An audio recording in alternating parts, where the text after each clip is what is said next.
Question अरे अविनाश 3 हो जावे जब। क्वेश्चन क्या भारत में पंजीकृत एक कंपनी जिसके समस्त सदस्य भारतीय हों भारतीय नागरिक है? आंसर, नागरिकता अधिनियम के प्रावधानों के अनुसार नागरिकता जीवित मनुष्य को प्रदान की जाती है। चूंकि पंजीकृत कंपनी प्राकृतिक व्यक्ति नहीं होती है, अतः केवल इस आधार पर कि इसका समामेलन भारत में हुआ हो एवं इसके सभी सदस्य भारतीय हों, नागरिक नहीं माना जा सकता। क्वेश्चन क्या कृत्रिम व्यक्तियों का आपराधिक दायित्व होता है? समझाइए। विधि में पंजीकृत होने के नाते कृत्रिम संस्थाएं भी आपराधिक दायित्व से परे नहीं हैं। हालांकि कर्तव्य भंग की दशा में वे संचालक प्रबंधक इस हेतु उत्तरदायी माने जाते हैं जो उस कार्य को करने के लिए अधिकृत थे। यदि ऐसे संचालक प्रबंधक निम्नलिखित बातें सिद्ध करें तो उन्हें आपराधिक दायित्व से मुक्ति मिल सकती है। नंबर 1, किए गए कार्य की उसे जानकारी नहीं थी। नंबर 2, उसने कर्तव्य को भंग होने से रोकने हेतु भरसक प्रयास किया। नंबर 3, किया गया कार्य उसके अधिकार क्षेत्र से बाहर था।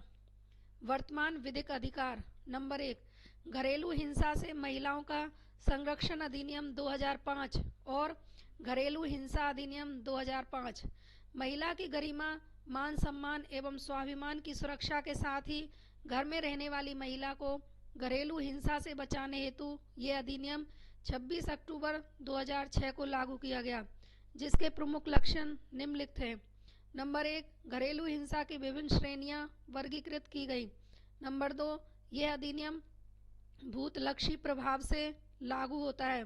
नंबर 3, लिव इन में रहने वाली महिलाएं भी इस अधिनियम में पूर्णतः संरक्षित हैं। नंबर 4, इस अधिनियम में प्रतिवादी महिला भी हो सकती है। नंबर 5, व्यवस्थित महिला घरेलू हिंसा के साथ दहेज का वाद भी दर्ज कर सकती है। महत्वपूर्ण परिभाषाएं। व्यवस्थित महिला, किसी भी उम्र की कोई भी महिला जो प्रतिवादी प्रत्यर्थी की घरेलू नातेदारी में रह रही है, रह चुकी है एवं जिसने घरेलू हिंसा की शिकायत कराई है। नंबर 2, बालक, आरएस 2016 में आया है। कोई भी व्यक्ति जिसकी आयु 18 वर्ष से कम है एवं जिसके अंतर्गत दत्तक, सौतेला, पोषित बालक भी शामिल है। नंबर 3, घरेलू घटना रिपोर्ट। घरेलू घटना रिपोर्ट से आशय ऐसी रिपोर्ट से है जो किसी व्यवस्थित व्यक्ति से घरेलू हिंसा की किसी शिकायत की प्राप्ति पर तैयार की गई है। नंबर 4, प्रत्यर्थी या प्रतिवादी, कोई भी पुरुष जो व्यवस्थित व्यक्ति की घरेलू नातेदारी में है या रह चुका है या ऐसे पुरुष का घरेलू नातेदार जिसके विरुद्ध व्यवस्थित व्यक्ति ने घरेलू हिंसा की शिकायत दर्ज कराई हो। नंबर 5, घरेलू नातेदारी, दो व्यक्तियों के बीच नातेदारी जो साझी गृहस्थी में एक साथ रहते हैं या किसी समय रह चुके हैं एवं उनकी नातेदारी रक्त संबंध, वैवाहिक संबंध, दत्तक संबंध अथवा विवाह के समान संबंध लिव इन हो। नंबर 6, साझी गृहस्थी। साझी गृहस्थी से आशय ऐसी गृहस्थी है जहां व्यवस्थित रहता है हो एवं ऐसी गृहस्थी व्यक्ति व्यवस्थित व्यक्ति के एकल संयुक्त स्वयं किराए पर संचालित भवन में हो। नंबर 7, घरेलू हिंसा, प्रतिवादी के द्वारा किया गया कोई आचरण, कृत्य अथवा भूल जिससे घर में रहने वाली महिला के विरुद्ध निम्नलिखित में से कुछ हुआ हो। नंबर 1, शारीरिक दुर्व्यवहार, लैंगिक दुर्व्यवहार, शारीरिक पीड़ा, तिरस्कार, अपमान, आर्थिक दुर्व्यवहार, मौखिक एवं भावात्मक दुराचरण, शरीर के किसी भी अंग को नुकसान पहुंचाना। स्पष्टीकरण। घरेलू हिंसा की परिभाषा में घरेलू हिंसा की निम्नलिखित श्रेणियां समझी जा सकती हैं। नंबर 1, शारीरिक हिंसा। एग्जाम्पल, मारपीट, प्रहार, घसीटना, ठोकर मारना, अन्य कोई शारीरिक पीड़ादायक कार्य। नंबर 2, लैंगिक हिंसा। लैंगिक शब्दों का प्रयोग करना अथवा गाली देना, अश्लील साहित्य देखने के लिए विवश करना, बलात् लैंगिक संबंध बनाना, अन्य कोई लैंगिक दुराचरण का कार्य करना। नंबर 3, आर्थिक हिंसा। नौकरी छोड़ने पर विवश करना, खर्च अथवा उपभोग को सीमित करना, आर्थिक संसाधनों के उपयोग पर रोक लगाना। नंबर 4, भावात्मक हिंसा। अपमान, चरित्र पर दोषारोपण, पढ़ने से रोकना, किसी से मिलने से रोकना, किसी से शादी करने के लिए विवश करना, पसंद के व्यक्ति से शादी करने से मना करना, चिल्लाना, बांझ, डायन जैसे शब्दों का प्रयोग करना अथवा ऐच्छिक कार्य न करने पर आत्महत्या की धमकी देना। घरेलू हिंसा के कारण एवं दुष्परिणाम। नंबर 1, समतावादी शिक्षण व्यवस्था का अभाव। नंबर 2, सामाजिक कुरीतियां। नंबर 3, महिलाओं के चरित्र पर अनावश्यक संदेह। नंबर 4, आर्थिक तंगहाली। नंबर 5, इलेक्ट्रॉनिक मीडिया का दुष्प्रभाव। नंबर 6, बढ़ती हुई नशाखोरी। दुष्परिणाम। नंबर 1, महिलाओं की कार्य क्षमता में गिरावट। नंबर 2, सामाजिक सहभागिता में कमी। नंबर 3, बालकों के भरण पोषण पर विपरीत असर। नंबर 4, मानसिक असंतुलन। नंबर 5, पारस्परिक रिश्तों में खटास। नंबर 6, आत्महत्या, वेश्यावृत्ति की ओर रुझान। घरेलू हिंसा अधिनियम 2005 के अंतर्गत व्यवस्थित या संरक्षण अधिकारी या व्यवस्थित की ओर से कोई अन्य व्यक्ति इस अधिनियम के अंतर्गत एक या एक से अधिक अनुतोष सहायता प्राप्त करने के लिए मजिस्ट्रेट को आवेदन कर सकता है। आरएस मेंस 2018 में। संरक्षण अधिकारी की नियुक्ति एवं कर्तव्य। राज्य सरकार अधिसूचना जारी करते हुए प्रत्येक जिले में उतने संरक्षण अधिकारी नियुक्त करेगी जितने वे आवश्यक समझे। राज्य सरकार का यह प्रयास रहेगा कि संरक्षण अधिकारी महिला हो। अधिनियम में संरक्षण अधिकारी के निम्नलिखित कर्तव्य वर्णित हैं। नंबर 1, मजिस्ट्रेट को उचित सहायता प्रदान करना। नंबर 2, घरेलू हिंसा की शिकायत प्राप्ति पर घरेलू घटना रिपोर्ट तैयार करना एवं सक्षम अधिकारी को प्रेषित करना।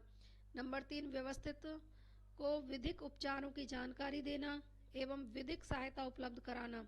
नंबर 4, व्यवस्थित के शारीरिक क्षति होने पर निःशुल्क चिकित्सीय परीक्षण कराना एवं चिकित्सा रिपोर्ट को सक्षम अधिकारी को भेजना। यह सुनिश्चित करना कि न्यायिक आदेश की अनुपालना हुई है या नहीं। अन्य प्रत्येक वह कर्तव्य पालन करना जो अधिनियम में वर्णित है। सेवा प्रदाता एवं उनके कर्तव्य। किसी क्षेत्र विशेष में पंजीकृत कोई सोसाइटी, ट्रस्ट, कंपनी या अन्य संस्था जिसे राज्य सरकार के नियमों के अधीन सेवा प्रदाता के रूप में पंजीकृत किया गया है।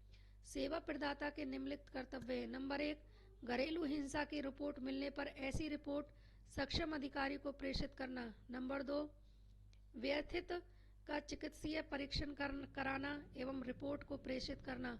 व्यथित को विधिक अधिकारियों एवं उपचारों के बारे में जानकारी देना। अन्य कर्तव्य जो निर्धारित किए गए हों। अधिनियम में पारित आदेशों के प्रकार। नंबर 1, संरक्षण आदेश। यदि मजिस्ट्रेट को यह विश्वास हो कि व्यथित के विरुद्ध घरेलू हिंसा हुई है तो वह प्रतिपादी को निम्नलिखित कार्यों को करने से रोकने का आदेश जारी कर सकते हैं जिन्हें संरक्षण आदेश कहते हैं। नंबर 1, घरेलू हिंसा के किसी कार्य को रोकना। नंबर 2, घरेलू हिंसा के कार्यों में सहायता से रोकना। नंबर 3, व्यथित अथवा उसके बालक से संपर्क करने से रोकना। नंबर 4, संयुक्त बैंक खाते के उपयोग से रोकना। नंबर 5, व्यथित की संपत्तियों को उपयोग करने से रोकना। नंबर 7, 6, ऐसा कोई अन्य कार्य करने से रोकना जो संरक्षण आदेश में हो। अधिनियम के अंतर्गत मजिस्ट्रेट को घरेलू हिंसा होने के पूर्ण विश्वास पर प्रत्यार्थी को व्यक्ति के लिए विरुद्ध कुछ कार्य करने से रोकने का आदेश देना। नंबर 2, निवास आदेश। निम्नलिखित आदेश निवास आदेश कहलाते हैं। नंबर 1, प्रत्यार्थी को साझा गृहस्थी से हटाने का आदेश। नंबर 2, प्रत्यार्थी को उस भाग में प्रवेश करने से रोकने का आदेश जहां व्यथित हो। नंबर 3, साझा गृहस्थी के जिस भाग में व्यथित हो उसे किराए पर देने से रोकने का आदेश। नंबर 4, व्यथित एवं उसके बालक की सुरक्षा का आदेश। नंबर 5, व्यथित व्यक्ति की संपत्ति को लौटाने का आदेश। नंबर 3, धनीय अनुतोष। किसी आवेदन का निपटारा करते समय मजिस्ट्रेट के द्वारा व्यथित को होने वाली आर्थिक हानि जैसे चिकित्सीय कार्य, विधिक खर्च या व्यथित की संपत्ति को नष्ट करने का खर्च इत्यादि की क्षतिपूर्ति का आदेश धनीय अनुतोष कहलाता है। नंबर 4, अभिरक्षा आदेश। मजिस्ट्रेट के द्वारा व्यथित एवं उसके बालक की सुरक्षा हेतु यदि आवश्यक हो अस्थायी रूप से सुरक्षा का आदेश अभिरक्षा आदेश कहलाता है। नंबर 5, प्रतिकर आदेश। अन्य अनुतोषों के अतिरिक्त घरेलू हिंसा के कार्यों के द्वारा मानसिक यातना और भावात्मक संकट की स्थिति में दी गई क्षतिपूर्ति प्रतिकर आदेश कहलाती है। नंबर 6, अंतरिम आदेश। संपूर्ण कार्रवाई से पहले मजिस्ट्रेट द्वारा जारी किया गया आदेश अंतरिम आदेश कहलाता है। नोट: यदि कोई आवेदन प्रथम दृष्टया मजिस्ट्रेट को यह समझने का उचित आधार दे कि घरेलू हिंसा हुई है तो वह एक पक्षीय आदेश भी जारी कर सकता है। प्रत्यार्थी द्वारा मजिस्ट्रेट के आदेशों के उल्लंघन की दशा में 20,000 तक का जुर्माना अथवा 1 वर्ष तक का कारावास अथवा दोनों मजिस्ट्रेट के आदेश के विरुद्ध सेशन कोर्ट में 30 दिनों के भीतर अपील की जा सकती है। नंबर 2, कार्यस्थल पर यौन उत्पीड़न के विरुद्ध अधिनियम 2013 और विशाखा दिशा निर्देश।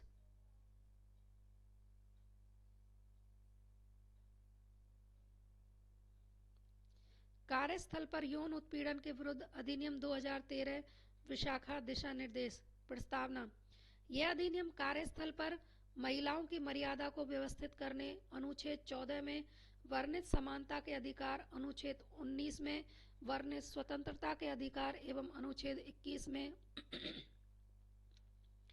वर्णित मर्यादित जीवन जीने के अधिकार की सुरक्षा करने तथा कार्यस्थल पर होने वाले यौन उत्पीड़न जैसे कृत्यों के विरुद्ध महिलाओं को सुरक्षा प्रदान करने हेतु पारित किया गया।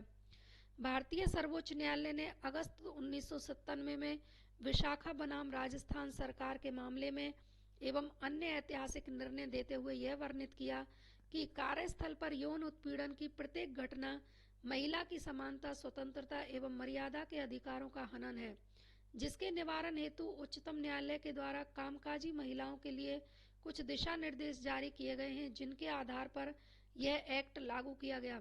अतः इसे विशाखा गाइडलाइन भी कहते हैं।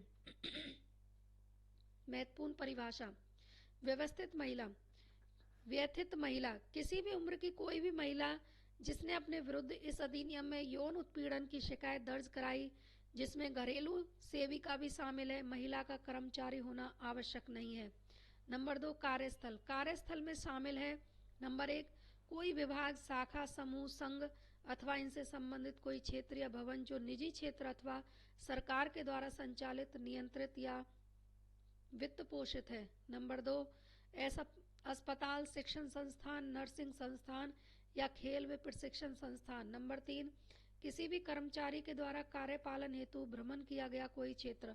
नंबर 4, कार्यस्थल पर आने जाने हेतु प्रयुक्त वाहन। यौन उत्पीड़न, लैंगिक उत्पीड़न किसे कहते हैं? किसी पुरुष सहकर्मी, मालिक, नियोक्ता अथवा अन्य किसी पुरुष कर्मचारी के निम्नलिखित में से कोई कार्य अथवा आचरण। इच्छा के विरुद्ध महिला को छूना अथवा छूने की कोशिश करना, महिला के साथ अपमानजनक व्यवहार करना अथवा यौन स्वभाव की बातें करना। नेक्स्ट, लैंगिक आशय से महिला के कार्य में रुकावट डालना या मध्यस्थता करना। नेक्स्ट, पदोन्नति हेतु महिला से शारीरिक संबंध बनाने की मांग करना अथवा पदान्नति की धमकी देकर ऐसा कार्य करना। नियोक्ता, सरकारी विभाग के संबंध में विभागाध्यक्ष एवं अन्य कार्यस्थलों के संबंध में प्रबंधक, संचालक अथवा निरीक्षक। अधिनियम में कार्यस्थल पर महिलाओं को प्राप्त अधिकार: गरिमा व वातावरण प्राप्त करने का अधिकार, समान पद समान वेतन का अधिकार, यौन उत्पीड़न की शिकायत दर्ज करने का अधिकार। नेक्स्ट, लंबित मामलों की दशा में सवैतनिक अवकाश प्राप्त करने का अधिकार। नेक्स्ट, क्षतिपूर्ति प्राप्त करने का अधिकार। नेक्स्ट, न्यायिक सुरक्षा प्राप्त करने का अधिकार। अधिनियम में गठित समितियां। अधिनियम में गठित समितियां। नंबर 1, आंतरिक समिति। प्रत्येक कार्यस्थल जिसमें 10 अथवा अधिक कर्मचारी कार्यरत हैं के नियोक्ता का यह कर्तव्य है कि वे कार्यस्थल पर एक आंतरिक समिति का गठन करें, जिसमें निम्नलिखित सदस्य नियोक्ता के द्वारा नियुक्त किए जाते हैं: पीठासीन अधिकारी। नंबर 2, अन्य 3 अधिकतम सदस्य। नोट, कुल सदस्यों में से आधे सदस्यों का महिला होना आवश्यक है। नोट, व्यथित महिला यौन उत्पीड़न की घटना के 3 माह के भीतर आंतरिक समिति के समक्ष शिकायत दर्ज करा सकती है। शिकायत प्राप्ति पर आंतरिक समिति का यह कर्तव्य है कि वे मध्यस्थता एवं आपसी सहमति द्वारा मामले को सुलझाए, अन्यथा मामले को स्थानीय शिकायत समिति को हस्तांतरित करे। नंबर 2, स्थानीय शिकायत समिति। प्रत्येक जिला अधिकारी का यह कर्तव्य है कि वे जिले के संबंध में एक स्थानीय शिकायत समिति का गठन करें, जिसमें निम्नलिखित सदस्य जिला अधिकारी द्वारा नियुक्त किए जाते हैं। नंबर 1, पीठासीन अधिकारी। नंबर 2, 2 अन्य सदस्य। कुल सदस्यों में से 2 सदस्यों का महिला होना आवश्यक है, जिनमें से एक महिला का SC और ST होना आवश्यक है। नोट: स्थानीय समिति निम्नलिखित मामलों पर सुनवाई करने के लिए अधिकृत। नंबर 1, आंतरिक समिति द्वारा प्रेषित मामला। नंबर 2, कार्यस्थल पर आंतरिक समिति का गठन न होने की दशा में प्राप्त शिकायत। नंबर 3, कार्यस्थल के नियुक्त के विरुद्ध यौन उत्पीड़न की शिकायत का मामला दर्ज। स्थानीय शिकायत समिति यह प्रयास करेगी कि मध्यस्थता से वाद के पक्षकारों के मध्य सुलह हो सके। यदि ऐसा संभव न हो तो समिति दोषी के विरुद्ध निम्नलिखित आदेश पारित कर सकती है: लिखित माफी मांगने का आदेश, चेतावनी का आदेश, पदोन्नति एवं वेतन वृद्धि रोकने का आदेश, कार्यस्थल से निष्कासन का आदेश, अनुशासनात्मक कार्रवाई का आदेश। यदि व्यथित का यह आशय हो तो यह यौन उत्पीड़न की शिकायत IPC के प्रावधानों के अंतर्गत भी दर्ज करा सकती है। नोट: यदि इस अधिनियम में कोई महिला झूठी शिकायत दर्ज कराती है तो ऐसा सिद्ध होने पर उपयुक्त समस्त आदेश ऐसी महिला के विरुद्ध भी जारी हो सकते हैं। यदि इस अधिनियम में कोई भी नियोक्ता किसी भी प्रावधान या कर्तव्य का उल्लंघन करे तो उस पर 50,000 रुपये तक का जुर्माना लगाया जा सकता है। अधिनियम की मुख्य विसंगतियां। नंबर 1, कार्यस्थल की परिभाषा पूर्ण एवं व्यापक नहीं। नंबर 2, यौन उत्पीड़न को एक नागरिक दोष माना गया है, न कि अपराध। नंबर 3, जुर्माने के प्रावधानों का अधिक कठोर न होना। नंबर 4, व्यथित महिलाओं पर शिकायत वापस लेने का अत्यधिक दबाव की दशा में उचित प्रशासनिक तंत्र का अभाव। SHE box, sexual harassment electronic box, केंद्रीय महिला एवं बाल विकास मंत्रालय द्वारा 24 जुलाई 2017 को कार्यस्थल पर होने वाले महिला यौन उत्पीड़न से संबंधित शिकायतों को दर्ज करने के लिए सी बॉक्स नामक ऑनलाइन शिकायत तंत्र का आरंभ किया गया ताकि अधिनियम का प्रभावी क्रियान्वयन सुनिश्चित हो सके तथा व्यथित महिला को शीघ्र न्याय प्राप्त हो सके। इस तंत्र के माध्यम से शिकायत पर सुनवाई की प्रगति भी जांची जा सकती है। बालकों से संबंधित विधियां। POCSO act 2012, protection of children from sexual offence act 2012। यह अधिनियम बच्चों को लैंगिक अपराधों से संरक्षण प्रदान करने हेतु तथा बालकों के साथ होने वाली लैंगिक हिंसा एवं अश्लील चित्रण जैसे गंभीर मामलों को श्रेणीबद्ध करते हुए विशेष न्यायालयों की स्थापना के साथ सजा के प्रावधानों को वर्णित करने हेतु पारित किया गया है, जिसके अंतर्गत बालकों के विरुद्ध होने वाले समस्त लैंगिक अपराध संगीन एवं गैर जमानती बताए गए हैं। महत्वपूर्ण परिभाषा।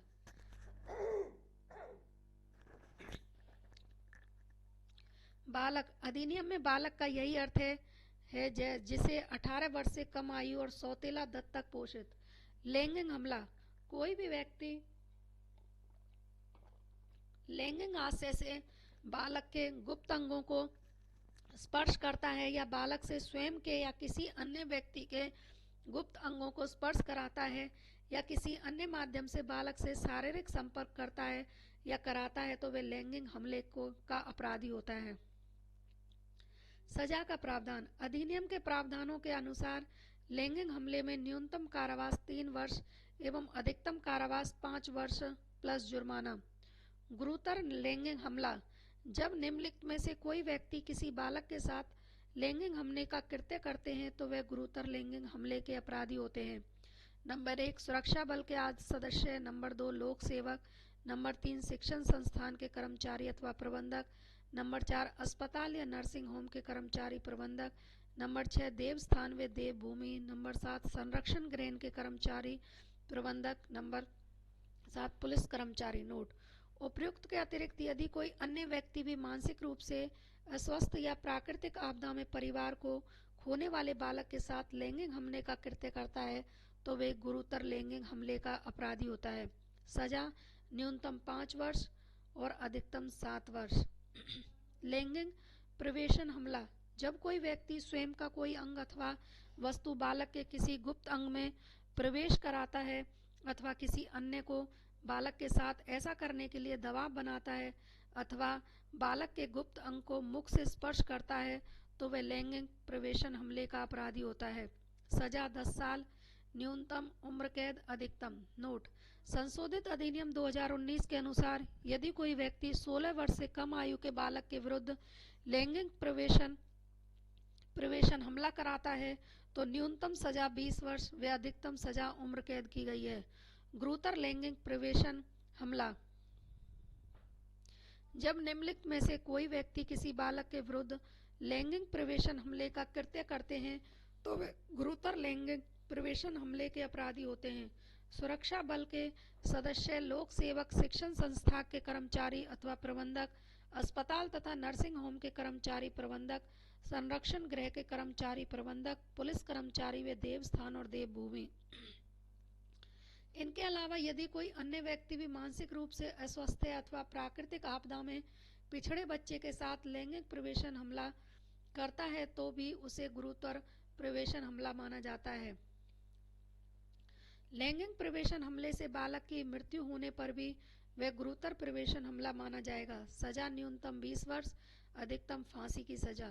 नोट: संशोधित अधिनियम 2019 के अनुसार 12 वर्ष से कम उम्र की बच्ची के साथ बलात्कार की अधिकतम सजा उम्र कैद से बढ़ाकर फांसी कर दी गई है तथा 12 वर्ष से 16 वर्ष तक की बच्ची के साथ बलात्कार की न्यूनतम सजा 10 वर्ष से बढ़ाकर 20 वर्ष कर दी है और अधिकतम सजा उम्र कैद से बढ़ाकर फांसी कर दी है। नोट: संशोधित अधिनियम 2019 के अनुसार यदि कोई व्यक्ति किसी बालक के शारीरिक परिपक्वता में वृद्धि करने हेतु दवा, रसायन का उपयोग करता है एवं लैंगिक प्रवेशन हमले का कृत्य करता है तो वह भी गुरुतर लैंगिक प्रवेशन हमले का अपराधी होता है।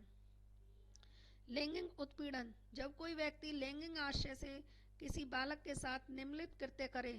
नंबर 1, लैंगिक शब्द अथवा गाली का प्रयोग। नंबर 2, बच्चे को अश्लील सामग्री दिखाना अथवा उसकी अश्लील सामग्री बनाना तथा ऐसी सामग्री प्रकाशित करना। नंबर 3, स्वयं के यौन सुख या बालक को प्रताड़ित करने के उद्देश्य से आवाज निकालना। सजा का प्रावधान: न्यूनतम 3 वर्ष कारावास, अधिकतम 5 वर्ष कारावास विद जुर्माना। अश्लील प्रयोजन हेतु बालक का प्रयोग या चित्रण: जो कोई किसी बालक का किसी भी इलेक्ट्रॉनिक प्रारूप में लैंगिक प्रयोजन से अश्लील चित्रण करता है तो वह न्यूनतम 3 वर्ष, अधिकतम 5 वर्ष के कारावास से दंडित किया जाएगा। अधिनियम में यह भी प्रावधान किया गया है कि यदि कोई व्यक्ति यह जानता है कि किसी बालक के साथ लैंगिक अपराध हुआ है या उसका कर्तव्य है कि वह शीघ्र इसकी सूचना निकटतम पुलिस थाने को दे, अन्यथा ऐसा व्यक्ति भी 6 माह के कारावास से दंडित किया जा सकता है।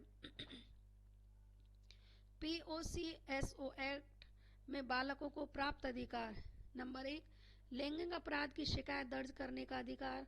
नंबर 2, आपातकालीन चिकित्सा सुविधा प्राप्त करने का अधिकार। नंबर 3, न्यायिक कार्रवाई में मैत्रीपूर्ण वातावरण का अधिकार। नंबर 4, यदि न्यायिक अधिकारी उचित समझे तो न्यायिक कार्रवाई बंद कमरे में भी की जा सकती है। नंबर 5, न्यायिक कार्रवाई के दौरान पीड़ित बालक से ऐसा कोई प्रश्न नहीं पूछा जा सकता जो उसकी मर्यादा को भंग करे। नंबर 6, न्यायिक सुरक्षा प्राप्त करने का अधिकार। नंबर 7, क्षतिपूर्ति प्राप्त करने का अधिकार। क्वेश्चन: क्या POSCO एक्ट 2012 के अंतर्गत एक बालक भी अपराधी हो सकता है? यदि हाँ तो दोषी बालक के विरुद्ध कौन से आदेश पारित किए जा सकते हैं? POCSO एक्ट 2012 के प्रावधानों के अनुसार एक बालक भी अपराधी हो सकता है। ऐसी दशा में दोषी बालक के विरुद्ध न्यायिक कार्रवाई किशोर न्यायिक बोर्ड के समक्ष निष्पादित होती है, जो दोषी बालक के विरुद्ध निम्नलिखित आदेश पारित कर सकता है: उचित सलाह एवं समझाइश का आदेश, अच्छे आचरण की चेतावनी का आदेश, समूह वार्ता में भाग लेने का आदेश, न्याय संगत सेवा करने का आदेश या सशर्त रिहाई का आदेश। अधिनियम में वर्णित संस्थाएं, उनके कर्तव्य। नंबर 1, बाल कल्याण संस्था। वे प्रत्येक संस्था जो बाल कल्याण के कार्यों में संलग्न होती है बाल कल्याण संस्था कहलाती है, जो राज्य सरकार द्वारा पंजीकृत की जाती है। अधिनियम में ऐसी संस्थाओं के निम्नलिखित कर्तव्य निर्धारित किए गए हैं। नंबर 1, आसपास के क्षेत्र में रहने वाले बालकों एवं उनके परिवारजन को अधिनियम के बारे में जागरूक करना। नंबर 2, पीड़ित बालक की ओर से शिकायत दर्ज करना। नंबर 3, बालक को चिकित्सा सेवाएं उपलब्ध करवाना एवं मेडिकल परीक्षण रिपोर्ट को सक्षम अधिकारी को भेजना।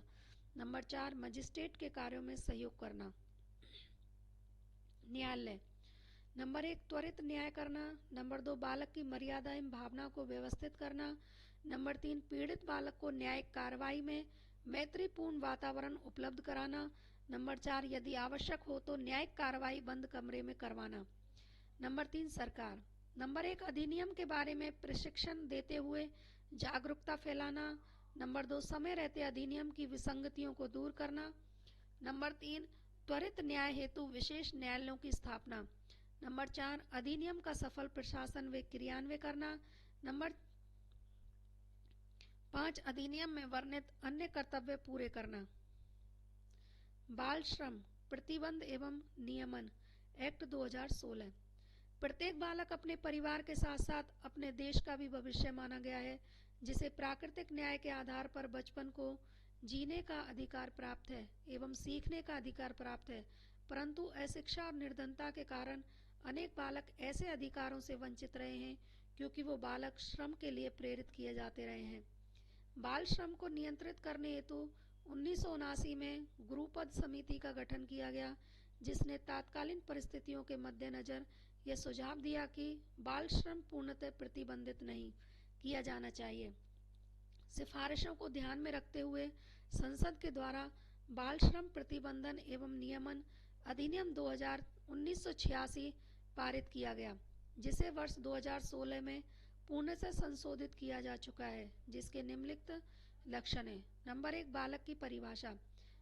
प्रत्येक वह व्यक्ति जिसकी आयु 14 वर्ष से कम है, जिसकी आयु 14 वर्ष से कम या 18 वर्ष से कम हो, वह किशोर कहलाता है तथा 18 वर्ष से अधिक उम्र वाले वयस्क हैं। बाल श्रम हेतु स्वीकृत कार्य। अधिनियम के अनुसार बालक को केवल निम्नलिखित कार्यों में नियुक्त किया जा सकता है। नंबर 1, कोई भी कार्य अथवा प्रक्रिया जो बालक के परिवार या घरेलू नातेदारों के द्वारा संचालित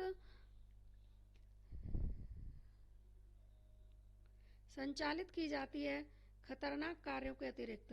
नंबर 2, कला एवं कौशल प्रोत्साहन, खेल प्रशिक्षण संबंधी कार्य, ऑडियो वीडियो रिकॉर्डिंग, विज्ञापन एवं मनोरंजन के कार्य। नोट: उपयुक्त कार्यों में भी बालक को इस प्रकार नियोजित नहीं किया जा सकता कि वे शिक्षा के अधिकार से वंचित हो, स्कूल के समय के अलावा। स्वीकृत कार्यों में बाल श्रम की दशाएं। नंबर 1, साप्ताहिक अवकाश अनिवार्य हो। नंबर 2, लगातार 3 घंटे कार्य के बाद 1 घंटे का विश्राम हो। नंबर 3, विश्राम के समय को शामिल करते हुए एक दिन में अधिकतम 6 घंटे के कार्य। नंबर 4, शाम को 7 बजे से प्रातः 8 बजे तक कार्य में नियुक्ति नहीं किया जा सकता। नंबर 5, किसी किशोर को भी खतरनाक कार्य में नियोजित नहीं किया जा सकता। खतरनाक कार्य: कोई भी कार्य अथवा प्रक्रिया जिसमें विशेष सावधानी के अभाव में जान माल की हानि की संभावना हो। अधिनियम में जुर्माने के प्रावधान। कोई भी व्यक्ति जो अधिनियम के प्रावधानों का उल्लंघन करे अथवा किसी बालक या किशोर को प्रावधानों का उल्लंघन करते हुए किसी कार्य में नियोजित करे, तो ऐसे व्यक्ति पर न्यूनतम 20,000 रुपये अथवा 6 माह और अधिकतम 50,000 रुपये 2 वर्ष। नोट: अपराध की पुनरावृत्ति की दशा में न्यूनतम कारावास 1 वर्ष व अधिकतम कारावास 2 वर्ष, अतिरिक्त जुर्माना भी। नोट: बालक के माता पिता भी सजा के हकदार होंगे यदि वे बालक को बाल श्रम के लिए विवश करें। बाल संरक्षण निधि। अधिनियम में यह भी प्रावधान किया गया है कि अधिनियम के अंतर्गत वसूले गए समस्त जुर्माने की राशि केंद्र सरकार द्वारा स्थापित बाल संरक्षण निधि में जमा की जाएगी एवं ऐसी राशि का उपयोग सरकार की सलाह पर बाल संरक्षण एवं विकास कार्यों में किया जाएगा। कारखाना एक्ट 1948 के अंतर्गत किसी भी बालक 15 वर्ष से कम आयु को खतरनाक कार्य में शामिल नहीं किया जा सकता। अनुच्छेद 23 बाल श्रम एवं मानव व्यापार पूर्णतः निषेध। अनुच्छेद 21A 6 से 14 वर्ष के बालकों के लिए निःशुल्क शिक्षा। अनुच्छेद 39 बाल विकास की नैतिक जिम्मेदारी सरकार की। सूचना का अधिकार अधिनियम 2005 अधिनियम की धारा 3 के अनुसार प्रत्येक सार्वजनिक अधिसत्ताएं नागरिकों को सूचना देने हेतु कुछ शर्तों के अधीन बाध्य हैं, जो अधिनियम का अधिकार क्षेत्र है। आरटीआई एक्ट के उद्देश्य: नंबर 1 जवाबदेही व उत्तरदायी सरकार का निर्माण। नंबर 2 सरकार एवं जनता के मध्य पारदर्शिता को बढ़ाना। नंबर 3 लोकतांत्रिक भावना को सशक्त करना। महत्वपूर्ण परिभाषा: सूचना किसी भी रूप में कोई भी सामग्री, संदेश, रिकॉर्ड, रिपोर्ट, सलाह, दस्तावेज इत्यादि जो किसी लोक सूचना अधिकारी पीआईओ के पास हो, ये सब इलेक्ट्रॉनिक अथवा लिखित प्रारूप में हो सकते हैं। नंबर 2 सूचना का अधिकार। इसमें निम्नलिखित अधिकार शामिल हैं। नंबर 1 कार्य दस्तावेजों अथवा रिकॉर्ड के निरीक्षण का अधिकार। नंबर 2 दस्तावेज व रिपोर्ट का प्रतिलिपि प्राप्त करने का अधिकार। नंबर 3 निर्माणाधीन कार्य में प्रयुक्त सामग्री के नमूने लेने का अधिकार। नंबर 4 सूचना को वीडियो, ऑडियो कैसेट अथवा अन्य इलेक्ट्रॉनिक प्रारूप में यदि उपलब्ध हो तो प्राप्त करने का अधिकार।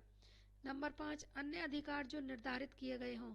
नंबर 3 सार्वजनिक अधिसत्ता कोई भी व्यक्ति, संस्था अथवा पद जिसकी स्थापना निम्नलिखित में से किसी के द्वारा हुई हो। नंबर 1 भारतीय संविधान एवं संसद।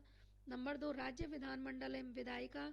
नंबर 3 स्थानीय प्राधिकरण। नोट: वे निजी संस्था अथवा गैर सरकारी संस्था जो अधिकांशतः सार्वजनिक अधिसत्ताओं से संचालित, नियंत्रित अथवा वित्त पोषित होते हो सार्वजनिक अधिसत्ताएं मानी जाती हैं।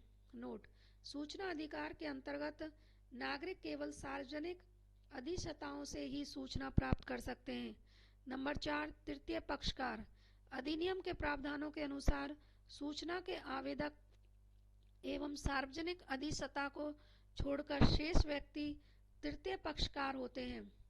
अधिनियम के अधिकार क्षेत्र से बाहर सार्वजनिक अधिसत्ताएं। अधिनियम की द्वितीय अनुसूची में उन सार्वजनिक अधिसत्ताओं का नाम वर्णित है जिनसे किसी भी प्रकार की सूचना नहीं मांगी जा सकती। केवल भ्रष्टाचार एवं मानवाधिकारों के उल्लंघन की सूचना को छोड़कर ये अधिकार निम्नलिखित हैं: IB, CID, CBI, CRPF, BSF, R&AW, Assam Rifles, केंद्र एवं राज्य सरकारों की अन्य सतर्कता व सुरक्षा एजेंसी। प्रतिबंधित सूचनाएं।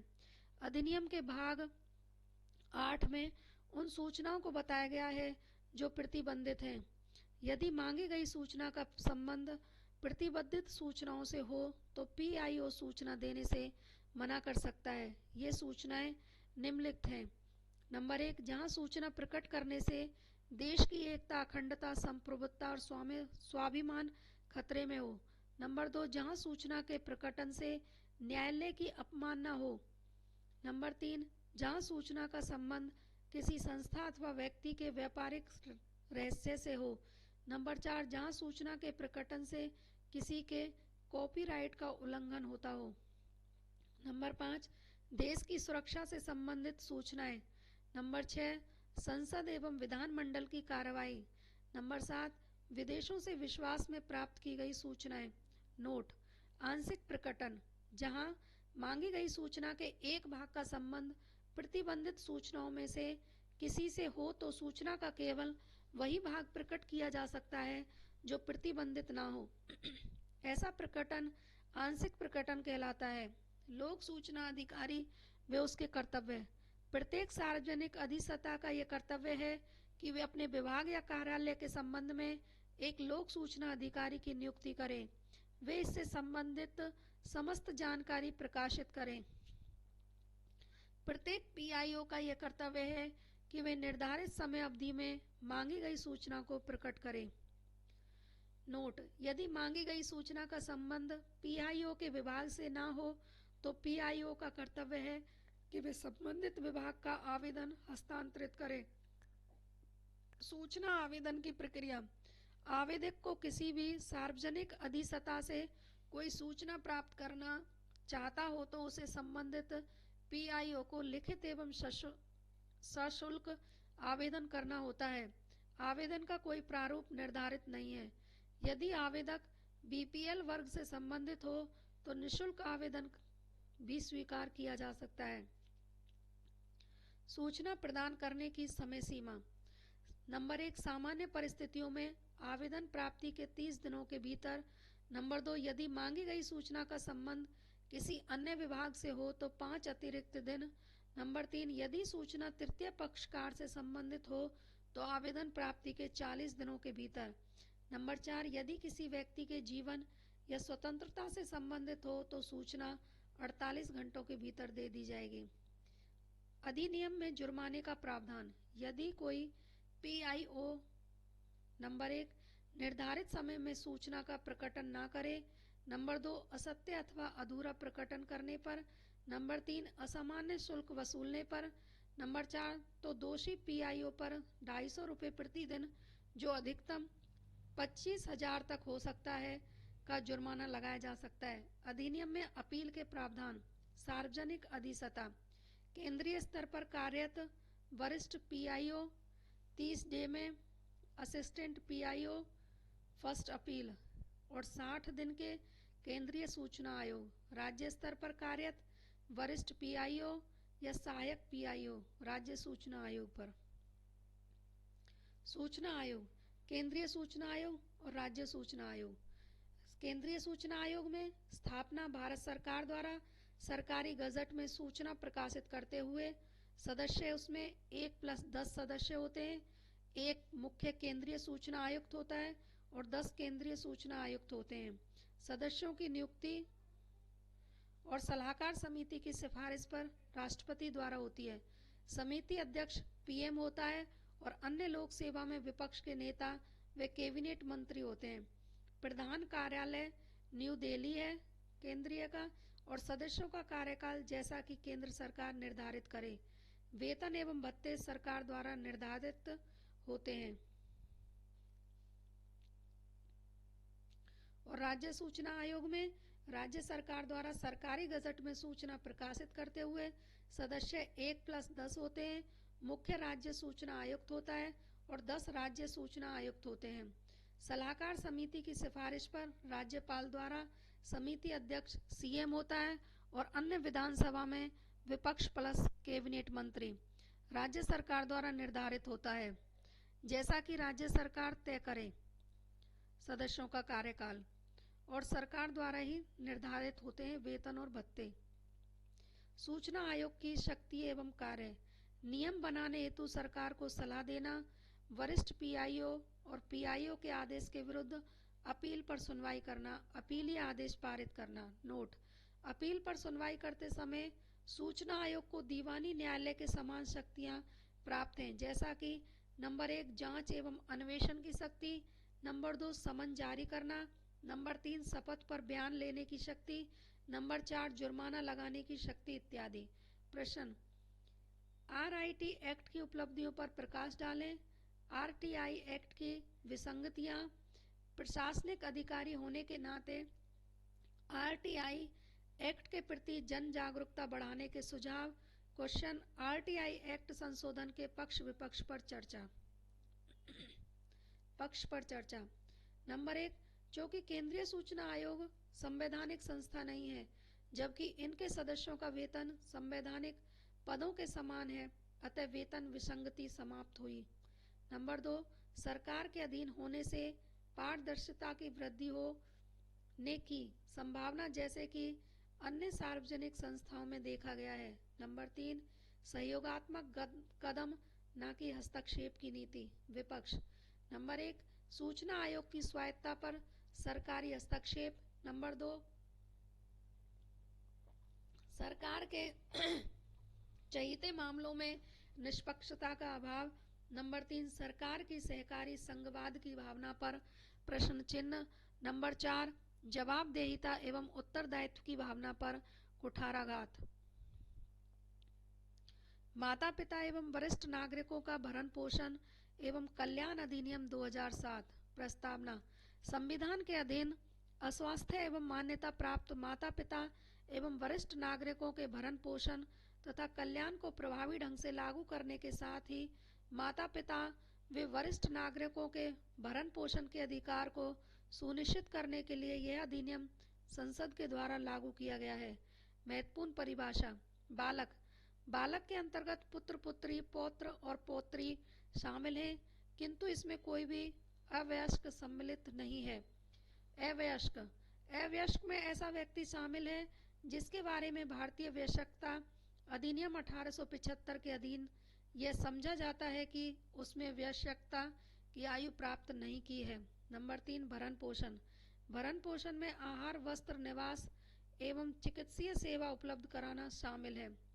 नंबर 4, माता पिता। माता पिता में माता पिता शामिल हैं, चाहे वे दत्तक या सौतेले हों, चाहे वे वरिष्ठ नागरिक हों या नहीं हों। नंबर 5, वरिष्ठ नागरिक। वह व्यक्ति जो भारत का नागरिक है एवं जिसने 60 वर्ष या अधिक की आयु प्राप्त कर ली है। नंबर 6, संपत्ति। संपत्ति में चल अचल पैतृक और स्वयं अर्जित मूर्त या अमूर्त संपत्ति एवं संपत्ति में कोई अधिकार शामिल है। नंबर 7, नातेदार। निसंतान वरिष्ठ नागरिक का कोई भी विधिक वारिस जो अवयस्क नहीं है एवं उसकी मृत्यु के पश्चात जो संपत्ति विरासत में प्राप्त करेगा। नंबर 6, कल्याण। कल्याण से वरिष्ठ नागरिकों के लिए आहार, स्वास्थ्य देखरेख, आमोद प्रमोद केंद्रों एवं अन्य सुख सुविधाओं की व्यवस्था करना शामिल है। माता पिता व वरिष्ठ नागरिकों का भरण पोषण। नंबर 1, कोई वरिष्ठ नागरिक जिसमें माता पिता भी शामिल हैं जो स्वयं के अर्जन से या संपत्ति से स्वयं का भरण पोषण करने में असमर्थ हैं, तो वे अपने एक या अधिक बालकों के विरुद्ध आवेदन करने के हकदार होंगे। नंबर 2, कोई निसंतान वरिष्ठ नागरिक ऐसा आवेदन अपने नातेदार के विरुद्ध कर सकेंगे। नंबर 3, भरण पोषण के लिए आवेदन माता पिता, वरिष्ठ नागरिक, इनके द्वारा अधिकृत कोई अन्य व्यक्ति कर सकेंगे। अधिकरण स्वयं प्रेरणा से संज्ञान ले सकेगा। न्यायिक प्रक्रिया। नंबर 1, अधिकरण सभी साक्ष्यों पर विचार करते हुए भरण पोषण हेतु अंतिम या अंतरिम आदेश देने में सक्षम है।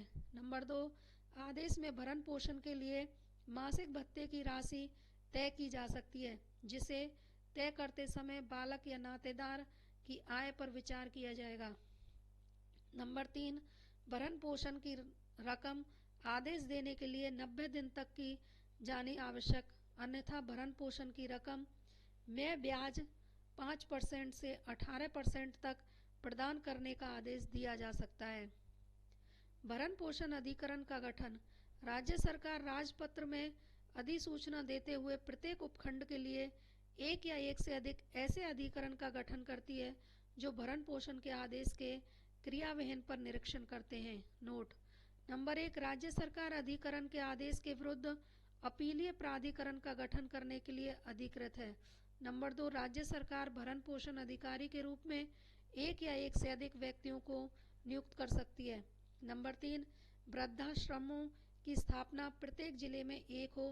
राज्य सरकार द्वारा जितने आवश्यक हों समझें उतने प्रत्येक जिले में वृद्धाश्रम की स्थापना करेगी, जिसमें न्यूनतम 150 ऐसे वरिष्ठ नागरिकों को आवास सुविधा दी जा सके जो निर्धन हों। नंबर 4, निर्धन में ऐसा कोई वरिष्ठ नागरिक शामिल है जिसके पास स्वयं के भरण पोषण के लिए उतने पर्याप्त साधन नहीं है जितने कि राज्य सरकार द्वारा निर्धारित किए गए हैं। वरिष्ठ नागरिकों की चिकित्सकीय देखरेख के प्रावधान। राज्य सरकार यह सुनिश्चित करेगी कि नंबर 1, सरकारी अस्पताल या सरकारी वित्त पोषित अस्पताल या निजी सभी वरिष्ठ नागरिकों को यथासंभव बिस्तर उपलब्ध कराए। नंबर 2, वरिष्ठ नागरिकों के लिए पृथक पंक्ति की व्यवस्था करें। नंबर 3, वृद्धावस्था के रोगों के संबंध में अनुसंधान क्रियाकलापों का विस्तार किया जाएगा। जुर्माने एवं सजा के प्रावधान। जो कोई जिसके पास वरिष्ठ नागरिक की देखरेख या सुरक्षा है, ऐसे वरिष्ठ नागरिक को किसी स्थान में परित्याग हेतु छोड़ेगा तो वह 3 माह के कारावास अथवा 5,000 रुपये तक के जुर्माने अथवा दोनों से दंडनीय होगा। अपराध जमानतीय होगा। संशोधित बिल के प्रावधान। प्रावधान अधिनियम के मूल प्रावधान और संशोधन। बालक, पुत्र पुत्री, पौत्र पौत्री, अवयस्क को छोड़ते हुए संशोधन सौतेला, दत्तक, पुत्रवधू एवं इनके कानूनी प्रतिनिधि। नातेदारी नाबालिगों को भी शामिल जिनका संरक्षण एवं प्रतिनिधित्व कानूनी संरक्षक द्वारा किया जाएगा। माता पिता, सास ससुर, दादा दादी, नाना नानी भी शामिल हैं। कल्याण शारीरिक मानसिक स्वास्थ्य के लिए जरूरी सुविधाएं। भरण पोषण की राशि अधिकतम 10,000 और 30 दिन के भीतर। राशि तय करते समय माता पिता एवं बालकों की आय देखी जा सकेगी और 15 दिन के भीतर देय होगी। अपील केवल माता पिता या वरिष्ठ नागरिक और बालक एवं नातेदार भी। जुर्माना एवं दंड 3 माह एवं 5,000 रुपये और 3 से 6 माह की सजा और 10,000 रुपये का जुर्माना। उत्पीड़न कोई प्रावधान नहीं और 10,000 रुपये का जुर्माना या 3 वर्ष से 6 माह की सजा। बौद्धिक संपदा अधिकार।